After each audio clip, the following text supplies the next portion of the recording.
Hi everyone, and welcome to Paper Pumpkin Week here on Creative Chelsea. Thanks for joining me this week as I begin to share some beautiful card ideas you can make with the November 2024 Paper Pumpkin Kit called Filled with Joy. Here's a quick peek at the original stockings from the kit. If you would like to watch me unbox the kit and create these cards or see any of my other alternatives, click on the playlist in the top right corner. That playlist also includes the step-by-step instructions on how to cut up one stocking so that you're prepared to make all 5 cards this week. So make sure to jump over and check that out if you haven't already before you watch this video.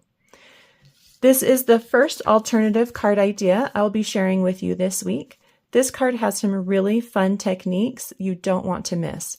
I will be showing you how to emboss with your paper trimmer, create a ruffled edge with the fabric from the stocking, and color baker's twine, any color to match your project.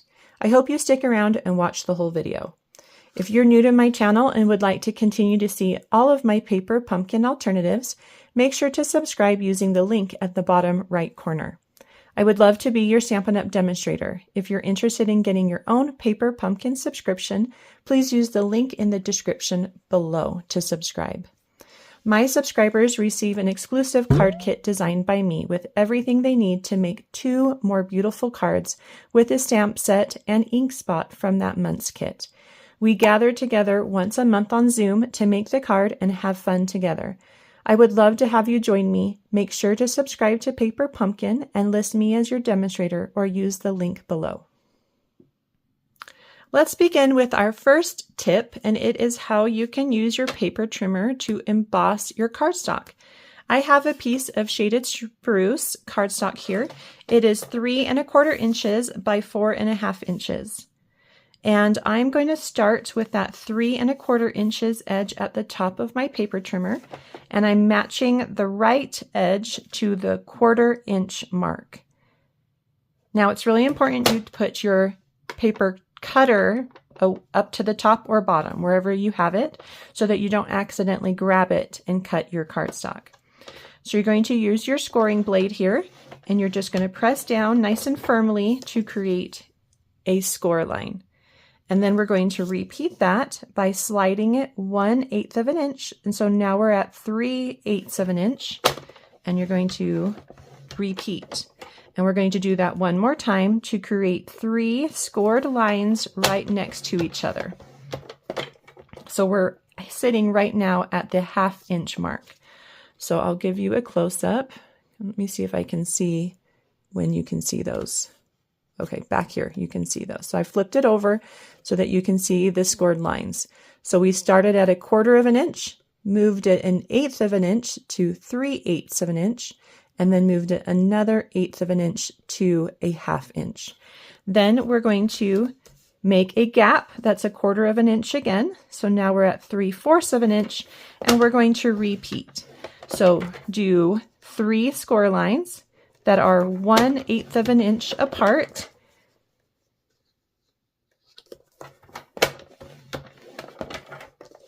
Okay, let's turn it to the back so you can see again. And then that is our pattern, and we're going to just keep repeating that all the way across our paper.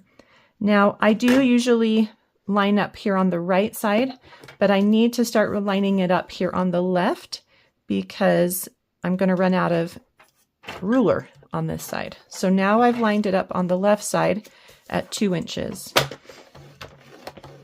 And I'm just going to move it down 1/8 of an inch. And another 1/8 of an inch to 1 3/4 inches. Okay, and I will create a step-by-step instructions with measurements on my blog. So make sure to jump over there if you would like to see the exact markings where you need to place the edge of your cardstock for the score lines.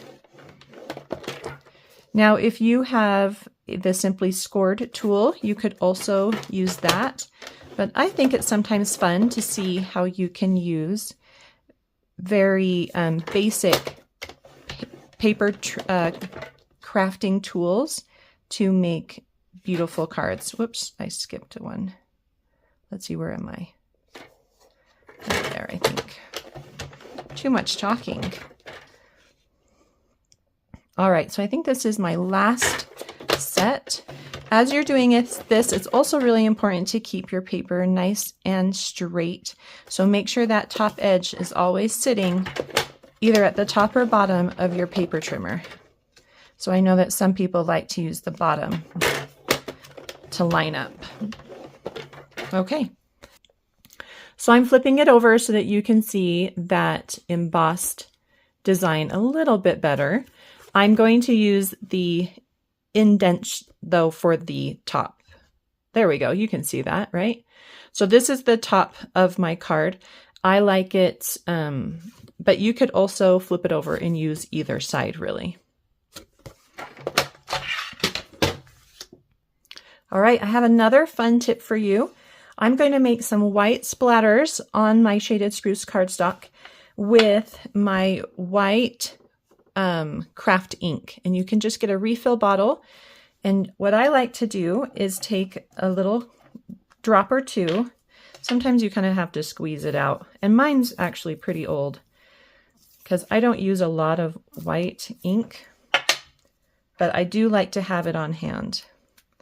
So put a drop or two on a clear block, then take one of a water painter or a paintbrush, and you're just going to mix a little bit of water with that. The nice thing is you can also let this dry on your clear block like I did, and then all you need to do is just add a little water and it just comes right back to life. So you want your water to be a little bit loose, but not super drippy, because you do want to have it have a lot of, you don't want it to be transparent when it dries. So you do need to have color and ink.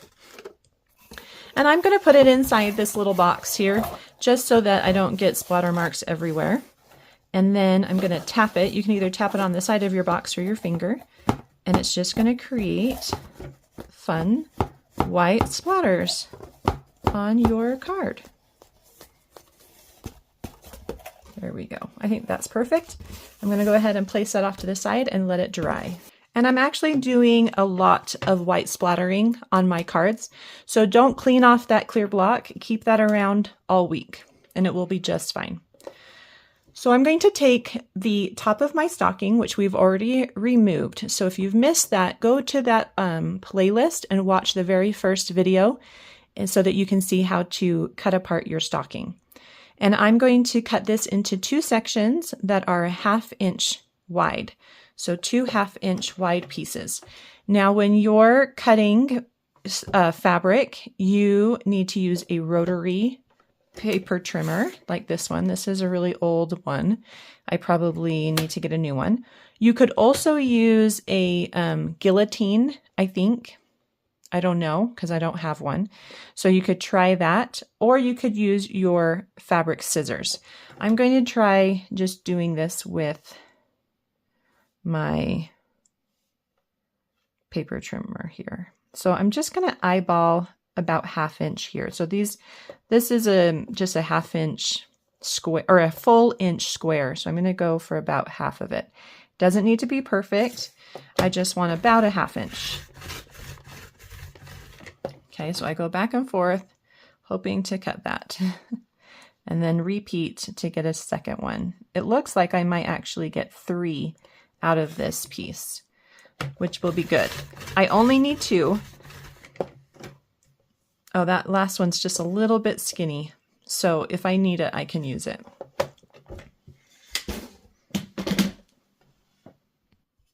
Okay, so now that we have our 2 strips that are 1/2 inch pieces, and then we've got our pink tag, we're going to do some stamping on that pink tag with the starburst image that came in the kit. So I've got that on a clear block. And what I did do on the back is added a little piece of tear and tape, or you could use regular tape. And that's just holding in the piece that they cut out for the hole for the tag, because I want it to be a full rectangle. Whoop. So that's where that is. Doesn't matter where it is, not really. So I'm putting it here in the bottom right corner. And then I'm just going to stamp this cute starburst just randomly on my pink tag. And you can add more or less. I focused in just the top left and bottom right areas. All right, so then on the back here, keeping this corner up in the top left, or on that side, I don't want to flip it over, so I want it to be this side. I'm going to add some tear and tape all the way down that side. And this is going to hold our fabric ruffle in place. So go ahead and remove that tear and tape along that edge. You're going to take your fabric, and I want about 1/4 of an inch showing of that fabric off of it. So I'm going to start, let's see, right about there. So use your, grid paper or ruler to get a good place to start. So then you're just going to place the edge down. Then I like to turn it over and use my take a pick tool, and you're going to fold. So we have some that's adhered here. Then you're going to fold it on top itself and then hold it with your paper or take a pick tool. Then press down, pull back just a little bit, and then press down, pull back. Because when you're pressing down, you're actually going to press down more than you want for it to hold. Press down, and by holding it down with your take a pick tool, you are creating that little ruffle. Okay, so it's holding some in place. So then just make sure you press down on that to keep it in place. So we're creating this cute ruffle here. And then I'm just going to start. So we only did about half, and that's why we need 2. So start the next one kind of just on top of the last one, and then repeat.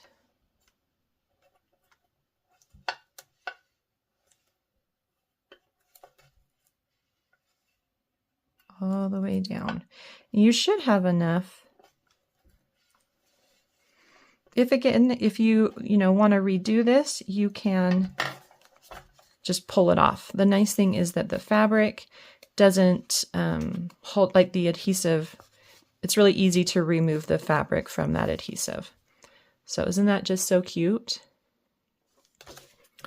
And then what I did do is take some more of that and added more tear and tape just over that bottom edge to hold everything in place. And then that also will stick to the cardstock, I think. Yeah. So that's going to be the perfect thickness on that side. We don't need to add any other adhesive to hold that in place. Okay. Let's check our shaded spruce piece and make sure that's all dry. Yep. Looks good. If it isn't, you can always heat it up with your heat tool to dry it. All right, so once we're done with that, I'm going to jump over to the next tip I want to share with you, and that's how to color baker's twine so it matches your project. So in your baker's twine basics pack, you get crumb cake baker's twine, which coordinates really nicely with that creamy color in the fabric from the stockings. But I also wanted a little bit of red as well. So I'm going to take a 10-inch piece of crumb cake. And it's okay to start with crumb cake because it's a great base color for a dark color like this. And then I'm using the Dark Poppy Parade Stampin' Blend marker. And I'm just going to run the marker over the crumb cake thread, just like this. And you do want to kind of roll it so that you can get it on both sides. And then once you have a good coverage, you want to take a paper towel and just kind of squeeze out any excess. And then I actually like to hold that side with my paper towel so that it doesn't get on my fingers, which it probably still will, and then do the other side. So we do need to give that just a minute to dry. And while we're putting together our card, that will be a perfect amount of time. So my card base is basic beige. I love how it just adds to that little bit of rustic feeling that we're getting by using some fabric and creating that ruffles on the edge. I'm going to pop up my shaded spruce with some dimensionals. And I'm going to place that right in the center of my card base. Then I'm going to add more dimensionals to the opposite side of the ruffles. This is going to give it the right amount of space that those ruffles need. And then make sure to remove that tear and tape backing so that it can also adhere to the cardstock. And that goes right in the center. Just like that.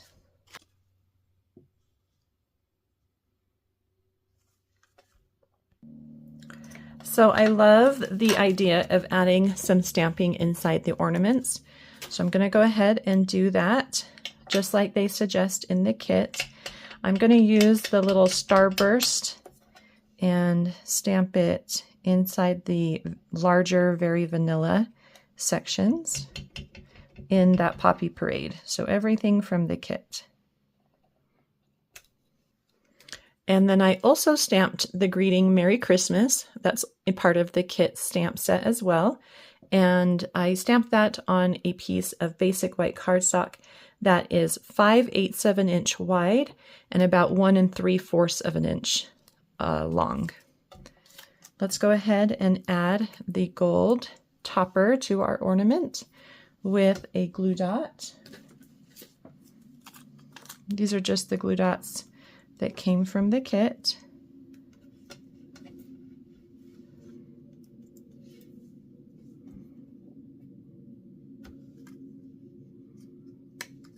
And then we'll add this to our card with some dimensionals. I'm going to place a dimensional over both the topper and the ornament just to make sure everything stays in place.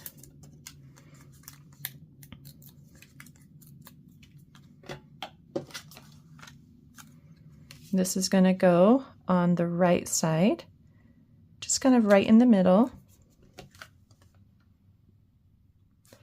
And then I'm going to add my greeting with a dimensional. I also flagged the ends of that paper. I'm not sure if I mentioned that. And I'm just going to add it right here on the left side so that it overlaps a little bit of the ornament and also comes off of the fabric, which is a perfect place for me to tuck my thread in. And I'm going to do a faux bow. So I'm going to grab 2 pieces of 2 glue dots, and I'm going to take my first piece of twine. This is the crumb cake. It also is 10 inches. Put the middle in to that glue dot. Whoop, and pick it up apparently. I'm going to just pull to loosen, not to recurl. Let's see if I can do that again. To loosen up and then make a loop. Normally I do this when it's still on. That is really curly. Let's try to loosen that just a little bit more. It does not want to, does it?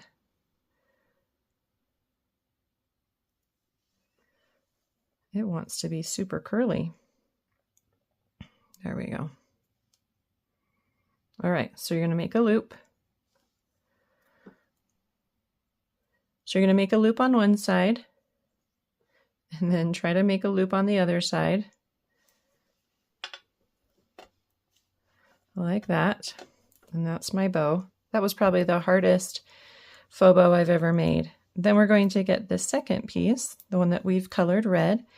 Let's see if this one will stay in place. So you want to usually keep your glue dot in place so that you can use both your hands to create that bow. So now I've got 2 bows, just like that, super cute. and then we can smush them together. I really want to redo that crumb cake bow.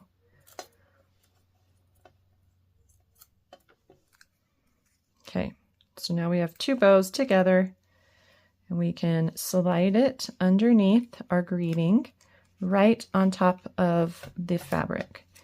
And then you can kind of adjust it and then press down. Okay, so it's sitting on top of the fabric underneath the greeting. That's where the center of that bow is.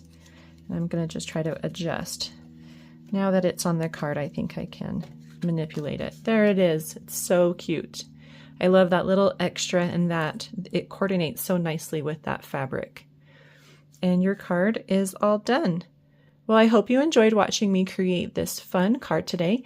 If you would like to see written instructions or close-up images on how I created this card, you can visit my blog, creativechelsea.com. If you would like to subscribe to get your own paper pumpkin kit, please do so using the link in the description box below. Thanks so much for watching. Have a creative day. Bye.